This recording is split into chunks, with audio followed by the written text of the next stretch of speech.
5, 4, 3, 2, 1. You will hear a prompt saying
G'day everyone and welcome back to this ShareCafe Hidden Gems webinar. Now, really the only observation this week is it looks like the market's looking for a new theme to play. Uranium seems to be in focus following its 40% rise over the last month, so it'll be interesting to hear from some companies online to talk about that today. Lithium continues to set new records, so money kind of remains there.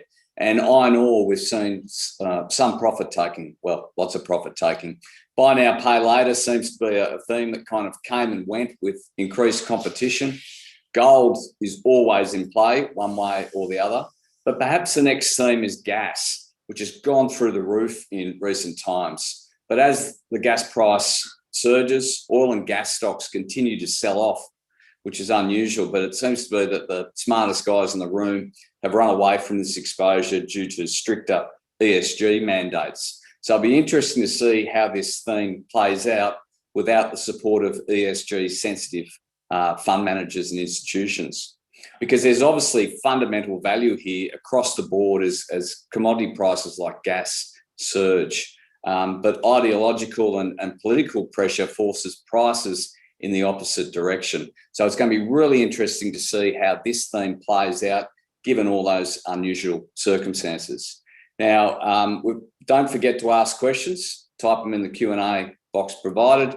Everything is being recorded, so you'll be able to find the individual recordings on our YouTube channel this weekend. Okay, so let's make a start. First up, we have Prime Financial Group, ASX code PFG, market cap of around $26 million, a one-year return of up 79%. The company provides accounting and business advisory, wealth management and capital advisory services. We have with us the CEO, Simon Matter. Simon, over to you, mate. Fantastic. Thanks very much, Tim, and thanks for the opportunity to present and welcome. Right, we might jump straight into it if we can. So the important notice and disclaimer, please read that at your leisure. So where we'll kick off today is just some of the key financial highlights in terms of FY21. We had an improvement in our underlying EBITDA, up 22% for the year, which we're very happy and pleased with. We've been able to expand the margins within our business. So our business is now achieving a 30% margin, up from about 19% 2 years ago. We've had a substantial improvement in our net operating cash flow, and that's allowed us to continue to increase our dividends for our shareholders. In fact, for the full year, FY21, our dividend was up 56% and the final dividend was up 60%.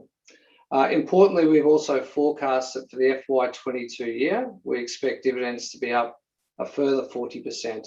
So we have the right momentum in terms of the development of the profits within our business, the cash flow, and therefore the dividends for shareholders. So revenue was up around about 4% and expenses were down 3%. So we have those nice positive jaws in terms of the things that are driving that margin improvement. And we've also been able to reduce our debt profile. So our debt is now 1 times underlying EBITDA. So overall, the business is in a really strong position, and we're very optimistic about what FY22 will hold for us. But let's just dive into a little bit of detail about what Prime is all about. So if we could go to the next slide, please.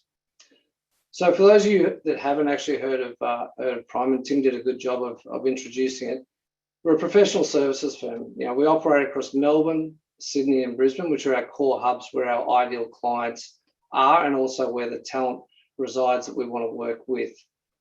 We have around about, now it's up to 106 team members in those core locations, but we're also building out our back office services through our Manila operations as well.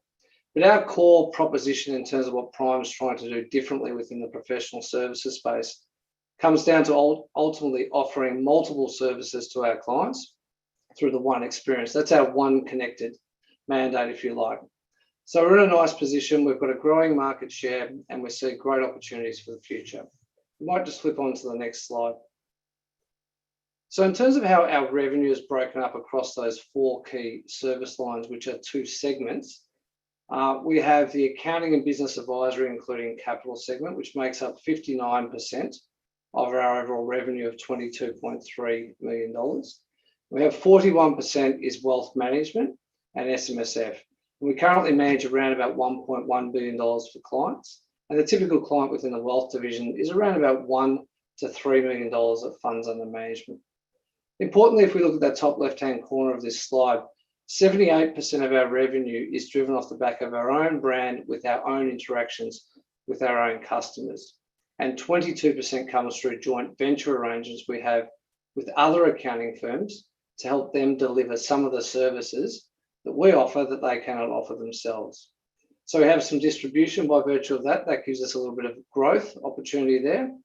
But overwhelmingly, you'll see us continue to drive more revenue off our own interactions and developing all four service lines. Please go to the next slide.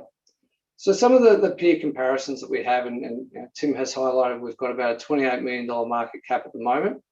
The companies that we compare ourselves with are on the sort of the middle part of that slide there, where we have Kelly Partners Group and also Count Plus. They're most similar to what we do, but we fit within that overall segment there that has been listed.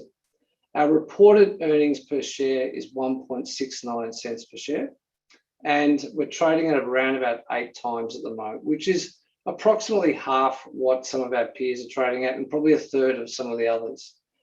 So we think there is an opportunity for some upside within the business and the share price. We have a good, strong dividend yield at around about 5% at the moment as well. So moving on to the next slide, please. So this is some of the stuff that I've already touched on in terms of the shape of our revenue. So $22.3 million, up 4% in FY21. Underlying EBITDA of $6.8 million. NPAT of $3.1 million. EPS I've covered off. A final dividend of 0.4 cents per share. That's paid in the first week of October. And an overall dividend of 0.7, moving to 1 cent per share in FY22. On to the next slide, please. So just to look at that shape of that revenue in a little bit more detail between FY20 and FY21. So accounting, business advisory and capital has been growing at around about 10%. We see that there is a great opportunity to continue to build out our capital or corporate advisory service, which is typically for businesses that have a value between, say, $20 and $120 million. We think that division can grow from around about $3 million at the moment up to sort of $5, $6, $7 million plus over the coming years. And also when we look at the second segment there, the wealth management and SMSF space, for the first time in 3 years, we can really see an opportunity to start to grow, particularly the wealth management division, into the double-digit revenue side of things. We see that happening through a greater focus on wholesale clients and also how we can internally generate opportunities from our existing accounting client base into wealth management and SMSF. So we have a really unique opportunity to not only drive growth in revenue through cross-referral, which is a core part of our strategy, but also each division being able to get their own new clients as well. So we see that we've got a couple of different avenues there to continue to grow our business. Our goal on a 3 to 5 year basis is to push our revenue through to around about $40 million from the current $23 million. Here you see the shape of the revenue growth over the last 4 or 5 years. So between 4 and 10%. we are optimistic about FY22 being at the higher end of that range that we've had in there previously, and we'd like to see that come in at double digits. So moving on to the next slide, if we can. So not only are we looking at the organic growth from new clients and new services for existing clients, but we're also starting to tuck in some of the inorganic growth opportunities. So actually bulking up the teams that we have, those 4 core teams. And recently we undertook a transaction with a business called Alpen, where 2 or 3 of their team members joined us as part of bringing their revenue, their contact, their network base in to our audience, and also offering some of the skill sets that they have to our existing client base. So that's around about $1 million of revenue that they've been able to achieve in the previous 2 years, so each year for the previous 2 years. And that fits in nicely as part of our growth towards that $40 million revenue target. On to the next slide, if we can, please. So we have been in a strong position in terms of managing our cost base. You'll see there between FY19 and FY21, we've been able to reduce expenses by 6% in FY20 and then a further 3% in FY21. So we have a strong control over our cost base. We've done that by virtue of centralising a lot of the services for finance, HR, IT, marketing, etc. We're also getting a lot of leverage off our IT system, which is allowing us to identify where opportunities are for improvement, not just at the revenue level, but also around how we manage costs as well. We also have the offshore team that is building. That offshore team was probably only around about sort of 5% of our overall team member numbers, say 2 years ago. That's now up to around about 21% of our team. So in terms of the underlying EBITDA, we had a 22% improvement, as I mentioned before, in FY21 and a 7% improvement in the previous year. We've now had 3 strong years of improvement on that front. Moving into the next slide, please. So I've touched on the margin improvement, but from 19% to 30%, which we feel is a very sustainable margin for a business like ours, and probably top quartile, that's what we will continue to target for the following years as we grow our revenue base. Our operating cash flow, as I said earlier, is very strong in FY21, up to 5.5 million from 1.6 million in FY19. That is providing us with opportunity to continue to improve dividends and reduce debt as well. On to the next slide, please. So dividends, I've mentioned a number of times, it's a key theme. At the moment, we're currently paying out about 41% of our reported NPAT for members, shareholders. We do have a DRP as well, but we are targeting to be able to pay out 40 to 60%. So at the moment, we're at that bottom end of the range, and we see that can improve. And so what you see there in the bottom right-hand side of the slide is what we are forecasting the dividend to increase in FY22. Next slide, please. So I mentioned before how we've been able to manage our cost base very strongly over the last couple of years. I think it's important to note that we've been able to do that in obviously a difficult environment, but also without hurting the service that we deliver to our clients. So one of the things that we measure ourselves as part of our balanced scorecards for all team members is the feedback that we're obviously getting from our clients. That's a key part of having them be advocates for the future. And one of the things that is used quite commonly is a net promoter score. So we actually surveyed our clients over the last 18 months, and we've seen substantial improvements in those scores.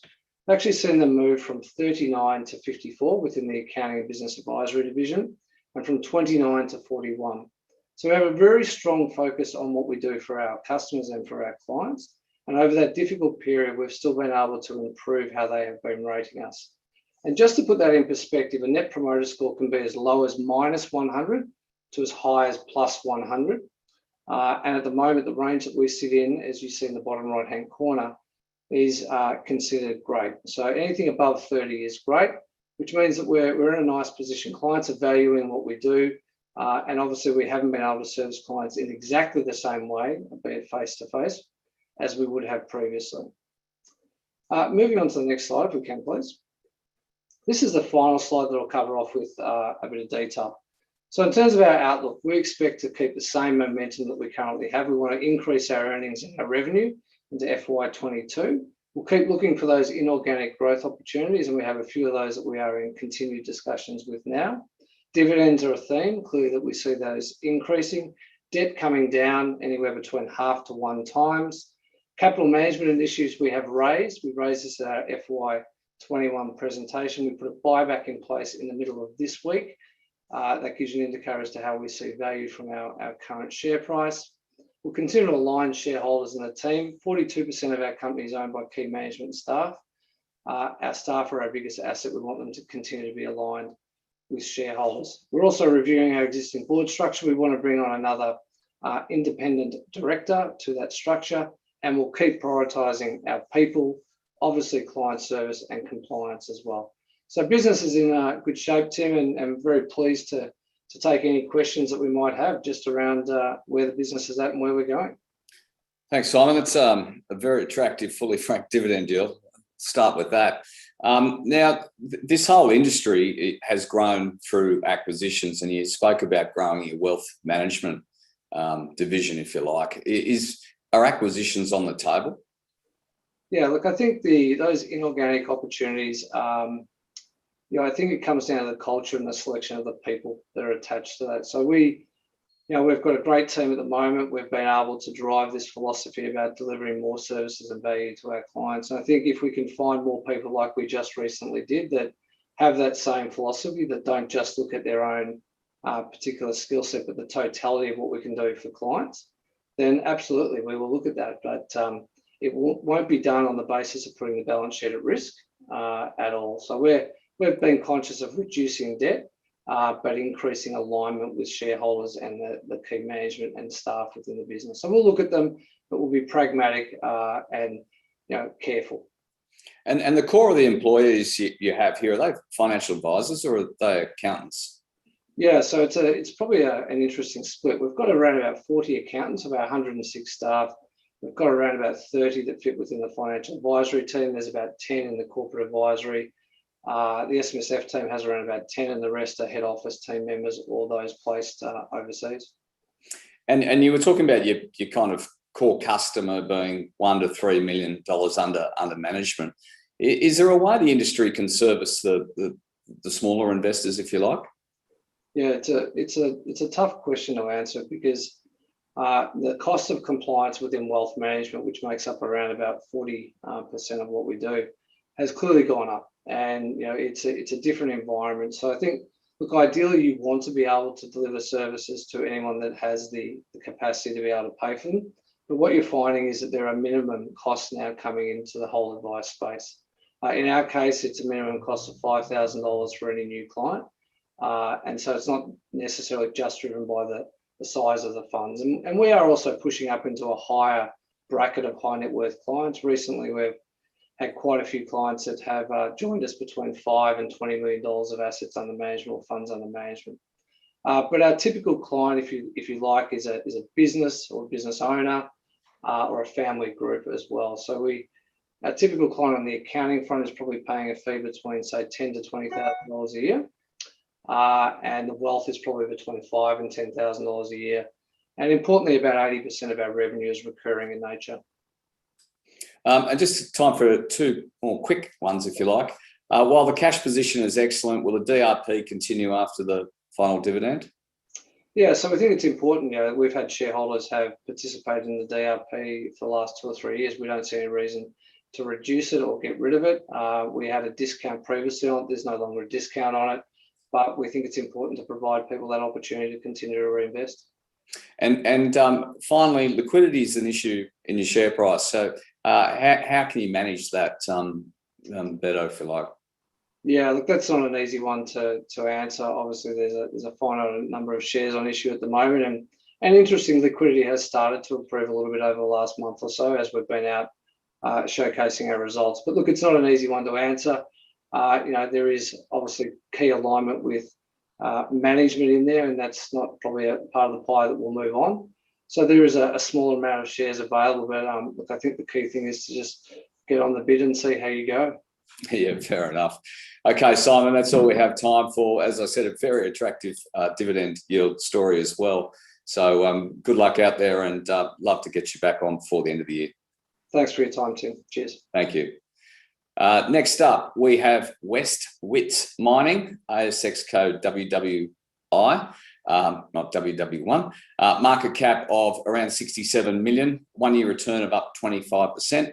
The company aims to explore and evaluate and extract gold and uranium from project areas located in South Africa. We have with us the Managing Director, Jack van Heerden. Jack, over to you. Thank you. Hi, Tim. Thanks for the opportunity to speak here today. It's going to be, I'd like to introduce you to Wits, which is a small cap company on the ASX. Next one, please.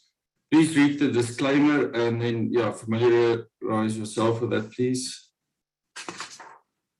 We can go to the next one.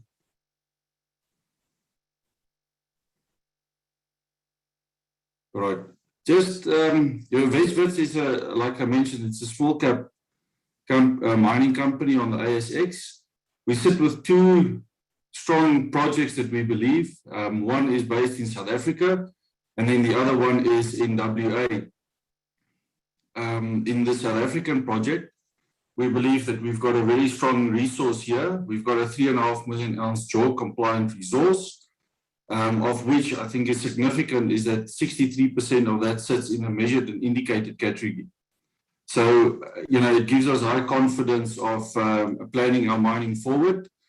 We embarked on a scoping study a couple of years ago, and from that we then derived 5 mining areas, and we decided to put them into stages into operation. So we recently announced our stage 1 DFS result, and that came out very strongly. I'll get into that in a bit more detail. But on top of the DFS, we also have the opportunity for early mining initiative, what we call. And from that, we hope to produce about 5,000 to 8,000 tons a month, starting early next year. Our feasibility have indicated that, we can start off with a relatively low capex and also a very competitive all-in sustaining cost. And ultimately, we want to grow this ore body in South Africa up to about 90,000, between 80 and 90,000 ounces per annum. And then we've got about a life of mine in excess of about 20 years. So we've got a strong project here in South Africa. Also in WA, we've got a 100% owned project there. Last year, we spent time and money on aerial surveys. We've just completed a ground survey, and we've got a ground truthing team on site at the moment. And the whole objective of that plan is to compile a drill-ready program for next year. And then hopefully when the drilling season starts next year, we can then enter the area and start drilling. Next slide, please.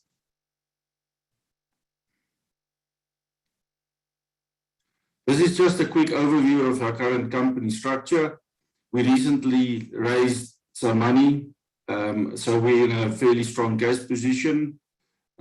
This last point there that I just need to point out is our BE ownership here in South Africa. That's a requirement, and we are fully compliant here in South Africa to continue with this mining operation. And I just want to point you towards our current market cap and our current enterprise value per ounce, which I think is at the moment we've quite undervalued. And as we then progress the project, we hope that our valuation will increase over time. Next one. Right. This is our company structure. I just want to point out that our chairman, Michael Quinnett, has been on the board here for about 13 years. We've got a prominent mineral rights lawyer here in South Africa, Hume Scholes, that's been assisting us.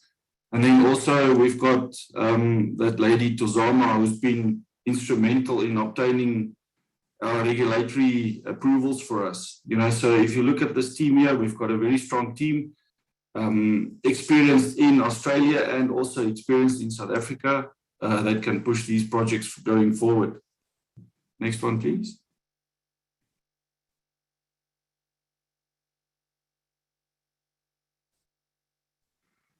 A quick overview of where the project in South Africa is located.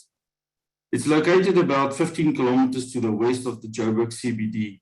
It's in a world-renowned mining area that area, the West Wits Basin or the West Witwatersrand Basin, has been delivering ore for the last 100 years. You can see there, about 247 million ounces have been taken out of that area already.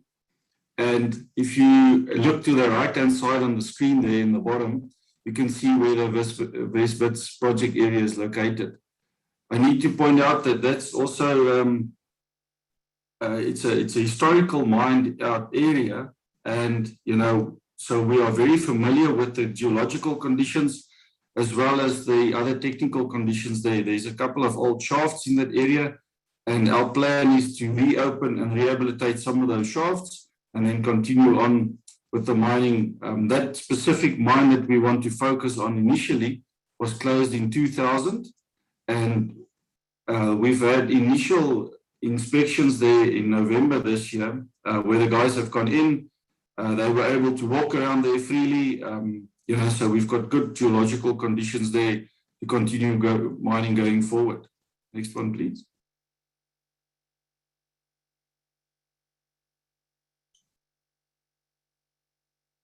As I mentioned there before, we've got a 3.5 million ounce resource, and you can see there, of which 2.5 million ounces sits in the measured and indicated categories. And also, as part of our scoping study that I spoke about earlier, we were able to identify 5 key mining areas. Now you can see them on the screen on the right-hand side, where we've got the Kala Shallows, Kala Deeps, the Bird Reef East, the Main Reef, and then the Bird Reef Central. These mining targets sit on different reef types, and we decided from our scoping study to start focusing on the Kala Shallows first, and then roll over into the Main Reef, then Bird Reef, and then going to Kala Deeps, and then leaving the Bird Reef Central for last. If you go to the next one, please. So from our scoping study, we were able to derive an overall production profile, where you can see there on the screen that we comfortably run between 80 and 90,000 ounces for about 17 years. And, that's our overall structure. And you can see the 5 stages of mining on that graph. Now, what we've done is we've taken the first one, the Kimberley Shallows one, or the Kala Shallows project, which is the sort of the bright blue one there on the left-hand side, and we've turned that into a DFS. Now, if you go to the right-hand side, you can see just that one project will deliver about 50 to 60,000 or 55,000 ounces per annum for about 10, 15 years, So it's just that one project is quite a significant project. And then our plan is now to start adding the other stages of mining. We're finishing off some geological work now, and then we will roll over into feasibility studies for the next one is the Main Reef, and then the Bird Reef, and then the Kala Deeps. So those studies will kick off later in the year once we've completed some further geological work. So there is a significant ore body here that we're now putting into operation. We've just started with the bush clearing. So, we hope to gain a couple of months on the development of this mine. Next one, please.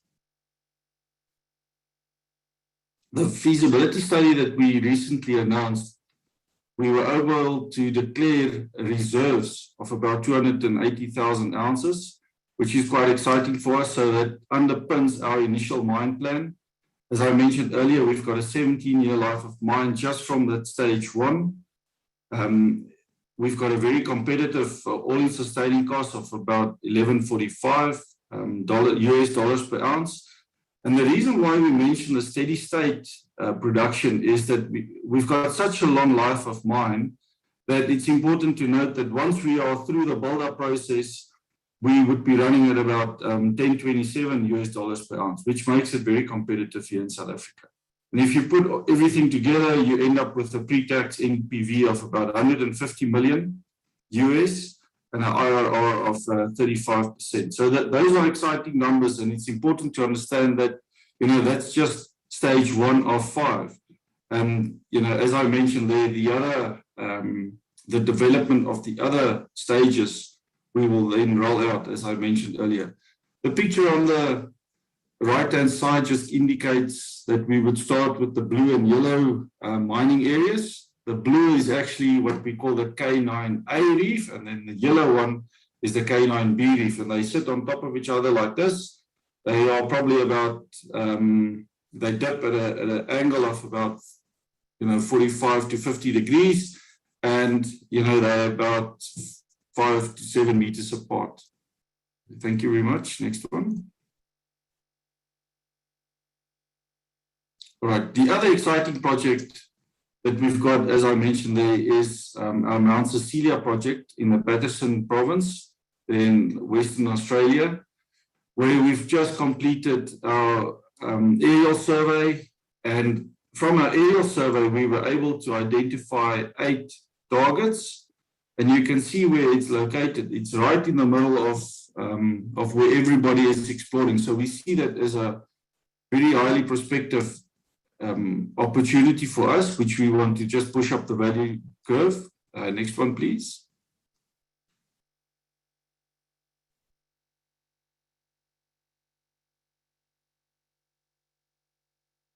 Sorry, Tim, I know it's, there we go.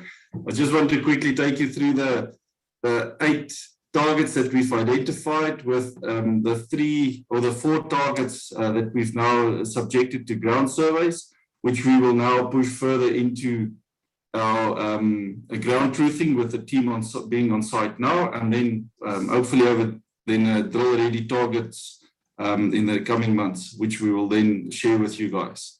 All right, thank you very much, everybody. Thanks, Jack. And just to explain, you are sitting in South Africa there, so there is a little bit of an internet delay when we roll those slides through. So thanks for your patience. Okay, no problem, Tim. Thanks. Now, there's just some questions here, quite a few questions. As per the DFS announcement, the completion of the DFS will now enable some discussions with financiers to accelerate the development. Can you give us an update on potentially where those discussions are at? Sure, Tim. We've set ourselves the target to have a mix of financial instruments to fund this project. We've already had extensive discussions with financial advisors and also with some financial institutions that would fund this project. So I'm not in a position to announce anything yet, but we've had extensive discussions. What also is in our benefit is, as I mentioned in the beginning, that we've raised a bit of money a couple of weeks ago. That's now putting us into a position to start with our early works. And then that can delay our fundraising discussions until we know that we've got the right mix of funding together, And so what are the potential opportunities, this question here, to increase the resource level from the kind of measured inferred from, 3.55 million? Look, we've actually made an announcement this morning of where we were able to take our mining right area, as I showed on the previous slide. And we've added a big chunk to the south of that area. So we've got acceptance here in South Africa yesterday from our mines department to start with a prospecting right process. So we will be over time, over the next coming months, we will be adding more resources as we refine them going forward. It's like I mentioned, it's from a historical mining area. Where a portion of it was not JORC compliant, and we will now make them JORC 2012 compliant and then bring them back into our resource base. So there's big opportunity to add more resources and substantial resources back into our resource statement. And what's the political environment over there at the moment in terms of the regulations, and also you've got the BOE ownership? Can you give some colour on that? Yeah, let me just reframe that question. We've had some riots here a couple of months ago, which we all dealt with here in South Africa. It was one flare up and then it got closed down very quickly by the security forces. And at the moment, everything here in South Africa is stable. And, with regards to security of tenement, we've always said here in South Africa that, any mining right, any prospecting right is safe. No one it hasn't been taken away from anybody. And the legal system here in South Africa still works very well. As I mentioned earlier, we've got a prominent mining lawyer on our board, Hume Scholes, who's advising us through all the steps. And, we've been through all the regulatory processes, so we've got a very secure mining right at this point. Thanks, Jack. That's all we have time for. There's actually a few questions there that if you do have time, you could address by typing the answers. If not, I'll shoot them through to you over the weekend. Yeah, please shoot them through and then I'll answer them. Thank you very much, Tim. Thanks for the opportunity. Thank you. Next up, we have Zeotech, ASX code ZEO, market cap of 127 million, 1 year return of up 466%. The company is an industrial zeolite mineral technology company. We have with us the managing director, Peter Zardo. Peter, nice to see you again. Over to you. Thanks for the intro, Tim, and ShareCafe for hosting today's webinar. And of course, all of you that have taken the time to learn a little more about the investment opportunity Zeotech presents. Next slide. Just a standard disclaimer. Look, Zeotech aims to be one of the world's lowest cost producers of molecular sieve zeolites. This will be achieved by using proprietary technology, which offers competitive advantages delivered by a low environmental footprint for the sustainable production of high-value zeolites. It's a diverse applications that zeolites present, which offers a material global market and the exciting R&D opportunities, which I'll run you through. Our focus is on environmental management solutions, sustainable food production, and potentially carbon markets. These opportunities are fast-tracked with the immediate access to exceptionally high-grade Toondoon kaolin feedstock, which will clearly accelerate the company's time to revenue. Next slide.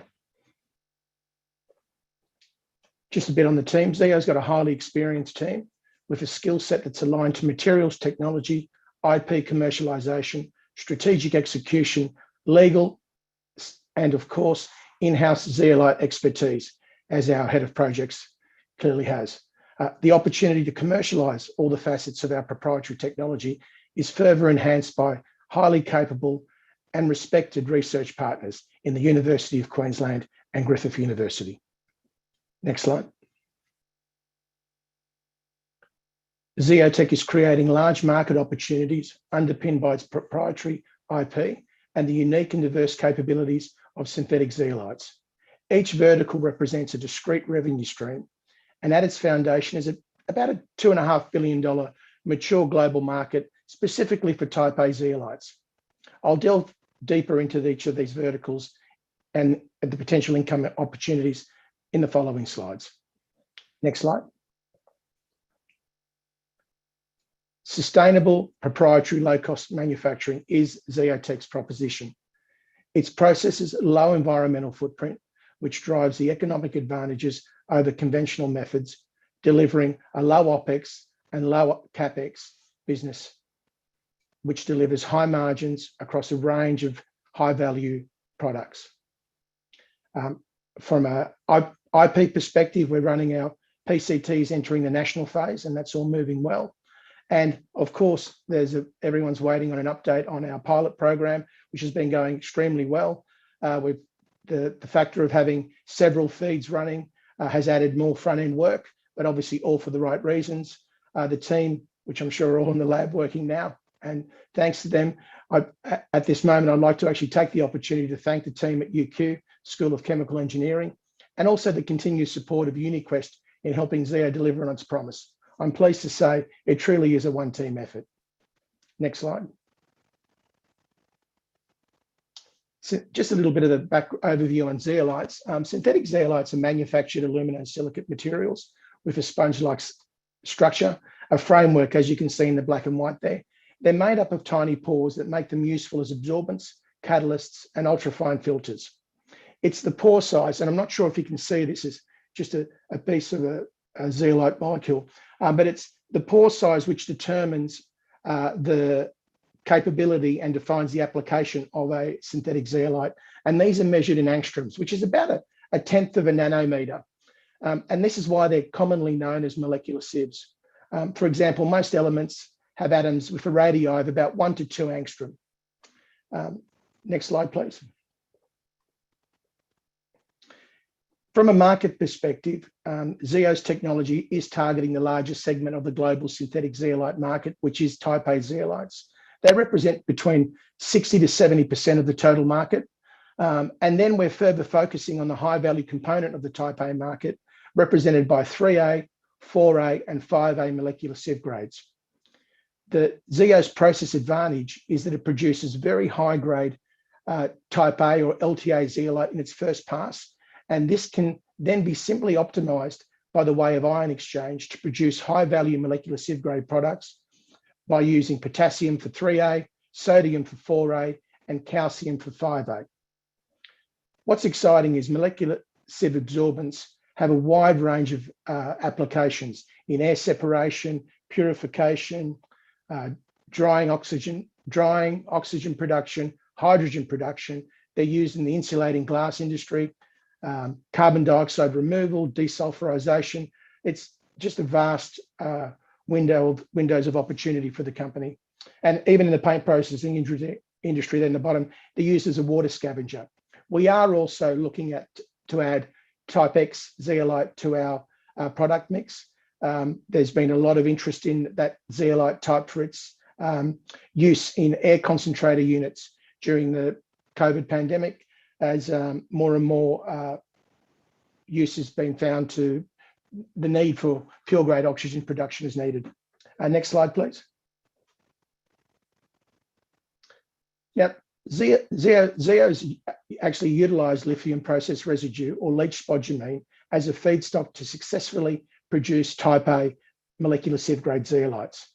The opportunity to develop a commercial cleantech solution for the lithium refinery industry is compelling, and the growing demand for electric vehicles, EV batteries, is driving the expansion of lithium hydroxide production globally, which will produce material volumes of lithium process residue.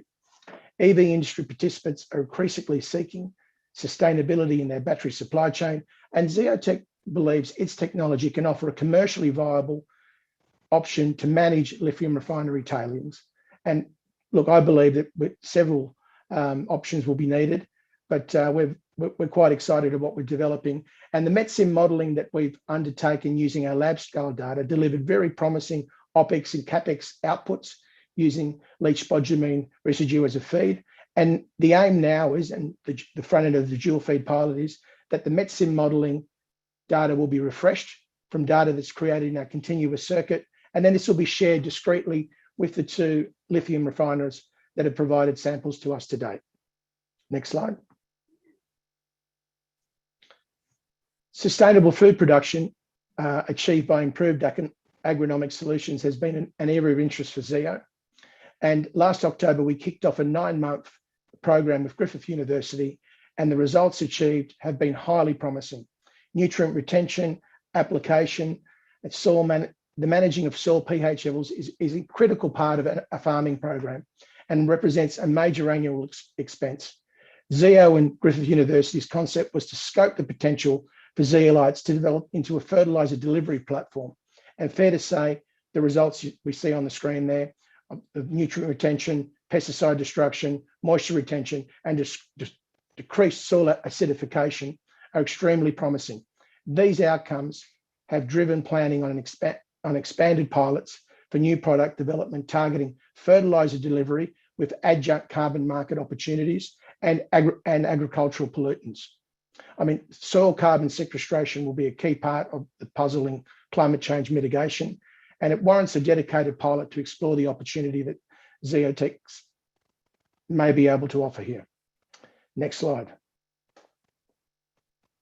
Again, the carbon capture program that UQ is underway at UQ at the moment is somewhat a mirror to the project that GU was running on an agronomic basis. That they're 9-month programs, and at present the objective here is to target understanding the dynamics and characterization of the zeolites we produce. And if you look across the right of the screen, all those articles are indicating that synthetic zeolites have been used for processes that can capture CO2. And what we're looking to do is to see if our we can find an opportunities that may improve the efficiencies and the processes using lower cost absorbents to deliver something that's commercial in the carbon capture space. And also potentially look at using zeolites as a catalyst to produce value-added chemicals. But that program is it's about 2/3 through. It'll be wrapping up towards the end of December. And look, we're hoping to get the similar results as we have with our agronomics program, and that'll be very exciting for the company. But there are some interesting things that we've discovered during the program, and we look forward to wrapping all those up into potentially expanded programs as we move forward. Next slide. Now the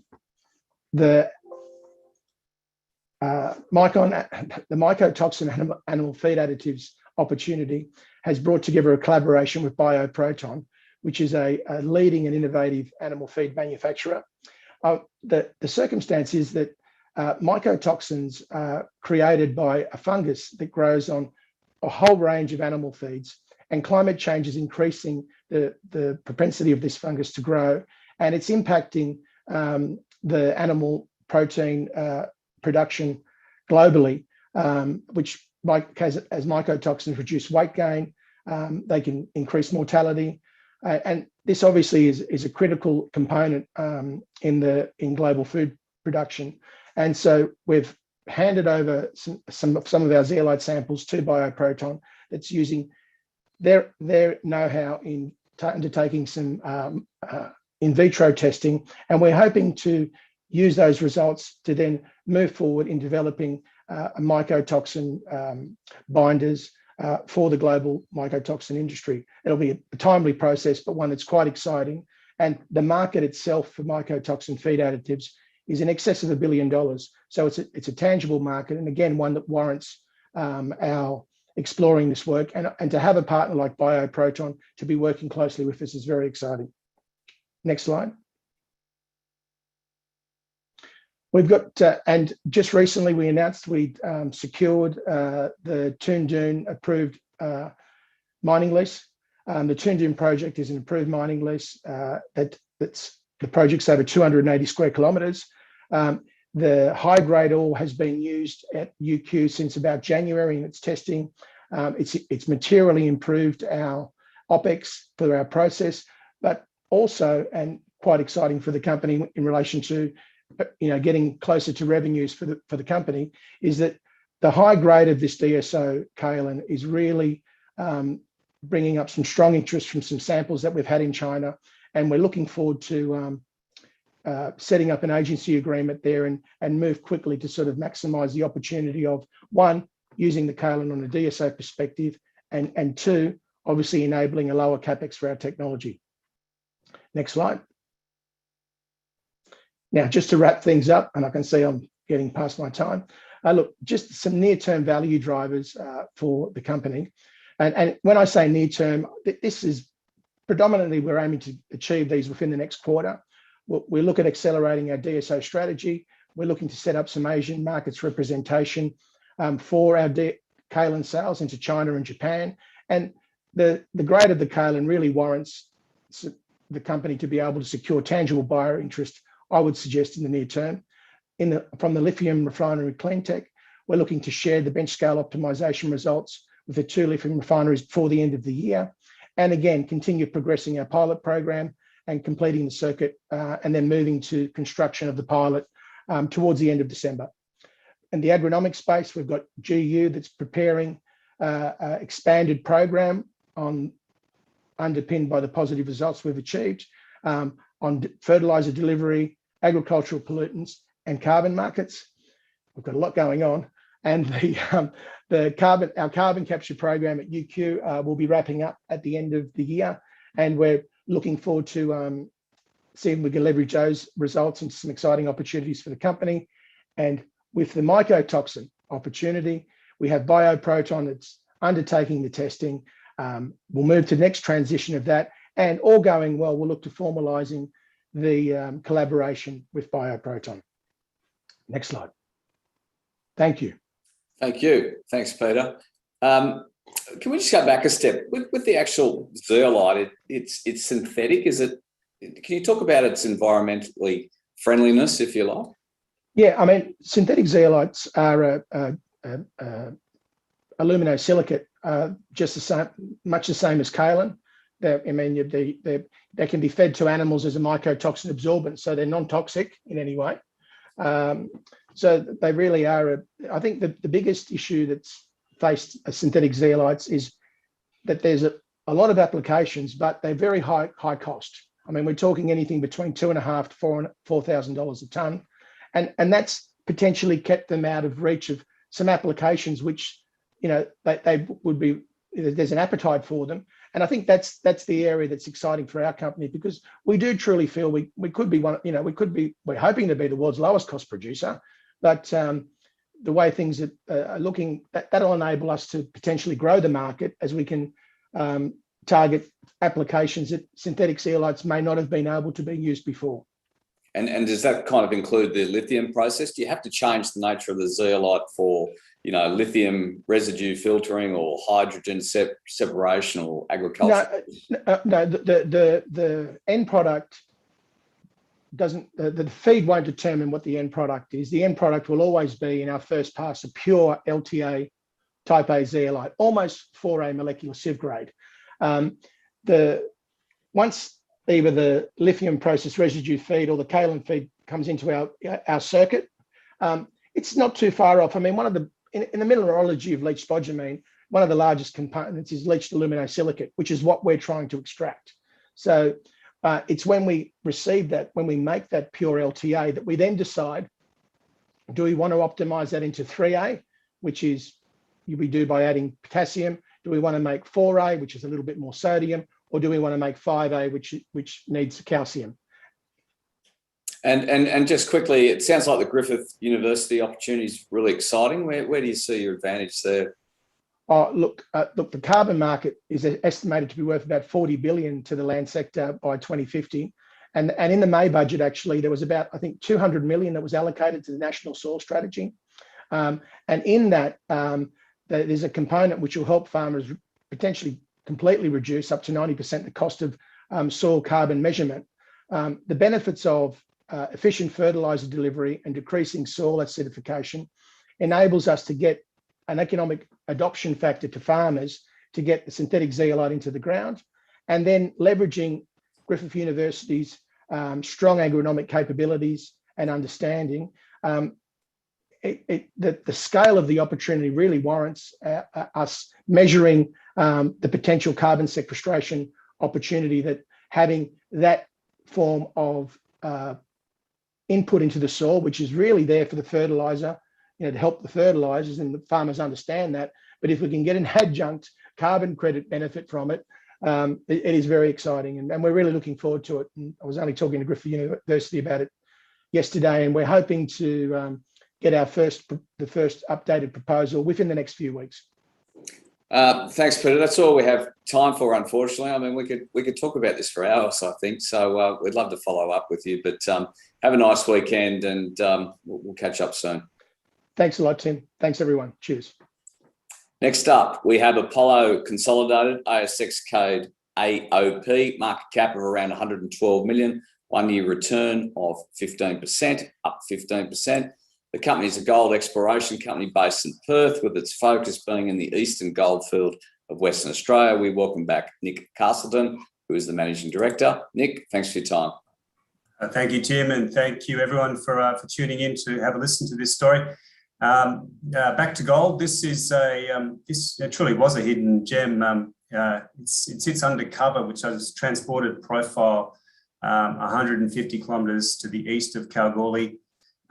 We didn't know it was there. No one knew it was there until sort of 2017. We got first diamond core into it, and I really understood the geometry and the potential of the mineralisation that's sitting undercover out here. So really glad to tell the story. Next slide, please. Skip through, please.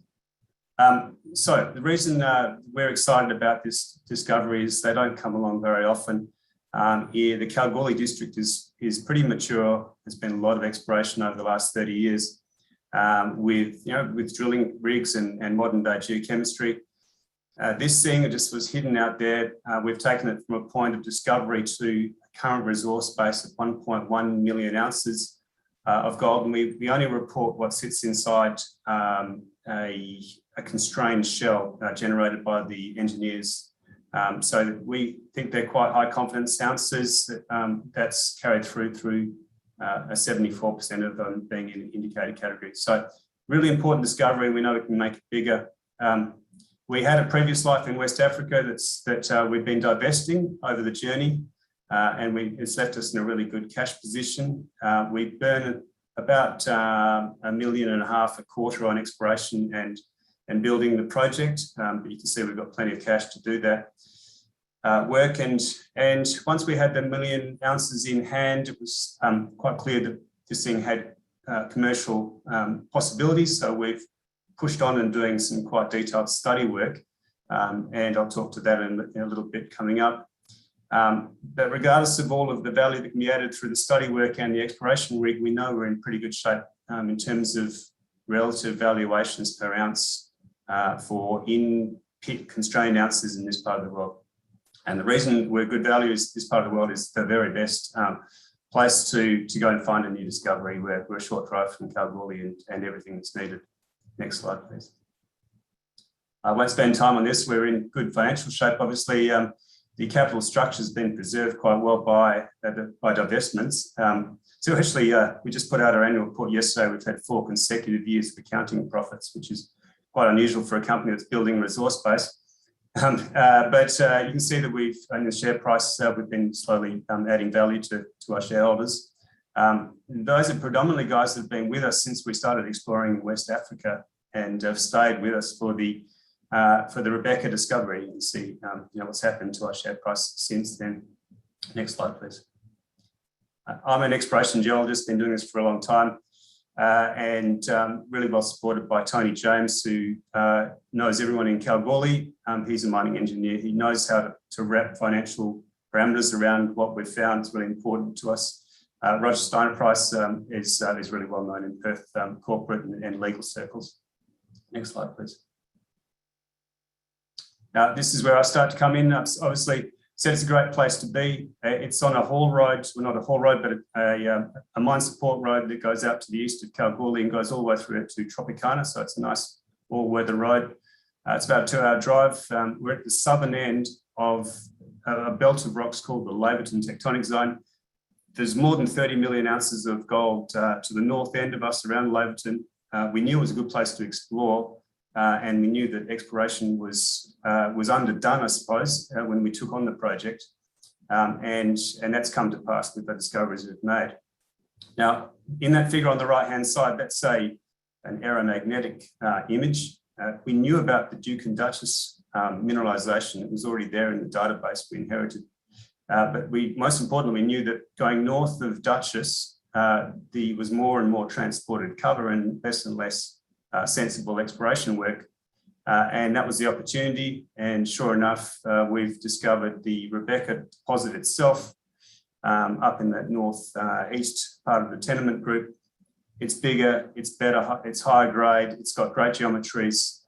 It's got 840,000 ounces in itself of gold inside this optimized shell. We know that it's a plus million ounce system in its own right.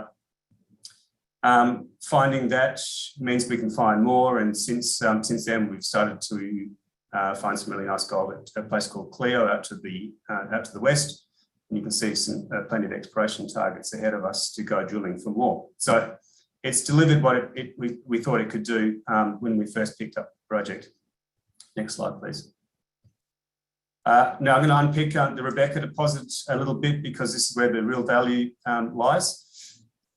A couple of figures here. The colourful one on the bottom left, that's a slice along the length of the block model. So all the coloured shapes there are mineralised blocks that the resource geologist has given us. You can see that there's a black line that encompasses that. That's the base of the pit the engineers say is commercially viable. And we know there's 840,000 ounces inside that pit. I talked to what happens below the pit, but inside the pit shell itself, you can see on the right-hand side, the endowment inside that pit shell sits comfortably between 2,000 and 4,000 ounces per vertical metre once you get down through the transported profile.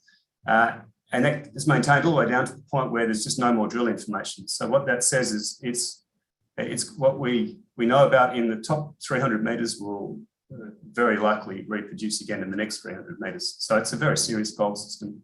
Next slide, please.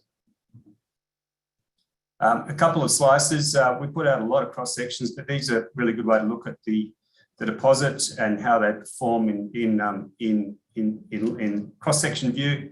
You can see the grey shapes on all our cross sections are this hypothetical pit shell. You can see there's quite nice geometries involved. You don't have to squint too hard to see that the strip ratios might be relatively tame. West dipping for the most part, except in the southern part of the pit, which is a slice on the right-hand side. This is where things steepen up and us geologists get excited. There's a lot more gold in these steep zones, typically 10 to 30 metres true width and typically in the 3 to 5 grams per tonne. There's not many pits around operating in WA where you can get that material in a pit floor. And this is what drives this project forward. And I think it's actually quite robust under different gold price environments because of this high-grade system. Next slide, please. Again, with the exploration hat on, this is where we applied the drill rigs. The top right-hand image there is another slice along the length of the system. And what you can see, I won't go into them individually, but there's a lot of intercepts along the whole 1.8 kilometres below what we know that have got all-grade hits. And the real prize is to keep populating that density of information. And somewhere in there, there's going to be more of the intercepts like there's the stick of core there. That's the part of the Jennifer structure itself. Intercepts similar along the lines of 5 grams per tonne over 20, 30, 40 metres downhole widths. They're exceptional intercepts. That means that one day it's very easy to imagine a point where you've, during or towards the end of the open pit mining, you move to an underground set. Now, what we've been doing also in this year, and it's been important, is we've been adding ounces inside this hypothetical pit shell that didn't previously exist. So the colourful areas on the bottom left image were unclassified mineralisation, wasn't drilled to a high enough density. What we've found so far this year, luckily, is that A, there's better grade than we expected, and B, there's more gold than we expected. And this, in effect, this is a free kick for extra ounces inside a pit that was hypothetically already dug. So that's going to be great for economics. Next slide, please. Right, now this is just a spin of the leapfrog model. So this is all drilling. It gives you an idea of the shapes of what we're looking at and talking to. You see it's west dipping up in the north end as we spin around, and the central part of the pit gets quite complicated where in effect the lodes just wrap around each other and you get 3 looks at the same surface in the middle part of the pit. Lots of colour there. You can see there's a colour on the drill strings that haven't got any blocks. There are new drilling. So we know that we can expand gold mineralisation into those areas. So this system is very much live and well. Next slide, please.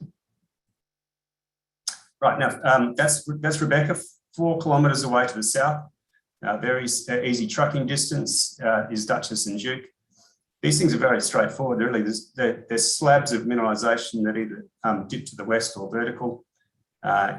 Individually, they get up to 20 metres true width, not high grade, but really nice geometries. You can see again that there's potentially a reasonably low strip ratio in these places. Live to strike in places, definitely live to depth. You can see the block model just going off end down bottom right. Next slide, please. Duke is a very similar thing. So this time it's just sitting vertically. It's a really consistent slab of 1 to 1.5 gram grade gold. I wish it was a bit longer, but it is what it is. But certainly at some point you can picture this sort of material driving 4 kilometres up the road and being tipped into a plant that might be up closer to Rebecca. Next slide. Now with the ounces we have in hand and the finances we've got available, We've taken the opportunity to get some of the best brains in the business involved in building the packs of technical information we need to understand how this thing might perform financially into the future. And so that's been collected since we released a resource update. So we've had metallurgical drilling, we've had hydrological drilling, flora and fauna surveys, et cetera, So that work is ongoing. It's building individual packs of information that our engineers will put together and understand how best to model up a financial mine life around this deposit. We know for a fact it's going to be led initially by the Rebecca deposit up in the northeast. Next slide, please. This is in my ballpark. The exploration rigs, we've been going all year with the rigs. We'll keep going. There's plenty to do. This is just an example of a slice through the 3 deposits that we know of. And you can see that we've got 6 kilometres to play with just in this section. We have mineralisation in our shells. We have mineralisation that's starting to emerge elsewhere in the paddock. And it's particularly the undercover country from Duchess to Rebecca that holds the real upside. And that's a matter of just systematically pushing through and doing the technical work and drilling the holes. So I can see that work going for some time, and we never know when the next ounce position might turn up with that drill rig. Next slide, please. So just wrapping it all up, not many 1.1 million ounce deposits sit out there in the gold fields that are, I suppose, unencumbered. We don't have a big brother. It's a new discovery. We're not having to dig and truck from multiple old pits. It's a really excellent start. We've got plenty of cash, and we've got plenty of work to do on the study side and with the drill rigs. We think we're good value at the minute, and we know that we can add value through these works as we go forward. I think that's all I have to say. Look forward to any questions. Thank you. Thanks, Nick. It really is a great gold story. And so with that cash position, is it hard to get exploration rigs, and can you really crank things up? I mean, you said you're burning $1.25 million, but with $36 million in cash, can you really put your foot down out there? Yeah, I get asked this question a lot. We have 1 to 2 rigs going at any time with a good team out there, and the problem, I think, for us is not so much the ability to drill. It's more the ability to understand what the drill holes are telling us in terms of the delays in the assay turnaround, and the nature of this deposit, because the lodes, although they're quite wide, they can bend and twist through space. We are best served to spend that money when we know what sort of assays we have in hand, and we don't know that until we've got the results back. So we're a little bit limited by that, but certainly we're looking to add more machines and more geologists to the work, because we've got plenty of it to go on with. And a question here, so at the Rebecca deposits, do these systems typically continue at depth, and would you expect grades to sustain underground mining beyond an open pit? The first part of the question is most definitely they're open to depth. We haven't seen any reason why they deplete going downwards. And as showed in that ounce per vertical metre slide, it pretty much stops dead on the base of knowledge. Can we get commercial grades down there? Well, I think this structure that we speak to called Jennifer, I haven't got the actual ounce position for that surface by itself. I'd imagine it's about 250,000 ounces, and it's probably in the high 3s or low 4s. That at 10, 15, 20 metres true width is most definitely an underground position. And if we can string a bunch of those together, then this could be a very long-lived operation underground. And there's a question here. You appear to be mining next to a lake or a floodplain. Is there any extra environmental issues there at the moment? No, we don't impact the lake boundary at all. And the intention is to just not encroach on it. We'll be doing everything that we need in terms of infrastructure out to the west. We've got plenty of open space out to the west side of the mine itself. We especially don't own any of the lake, so it's not really something we encroach on. Okay, and just finally, can you give us an idea of the timeline moving forward? What The investors? study work's in progress, and some of these are long. Again, some of the delays out of labs and things. They're long lead time items, but we should have the lion's share of that work in hand and reported by the end of the first quarter next year. So yeah, metallurgy and the seasonal environmental survey work. That's the two items that drag on a bit. But by the end of next quarter, we should have all those information packs in hand, and we start to cobble them together and understand how this works in terms of a feasibility study. Great, Nick. A really fantastic story. Congratulations, and we'd love to follow up. And I'm certainly going to keep an eye on it. So thanks for your time. Great. Thank you, Tim. Thank you, everyone. Cheers. That's all we have time for, everyone. Thank you. I think it's a couple of great stories there. Have a nice weekend, and we'll see you next week.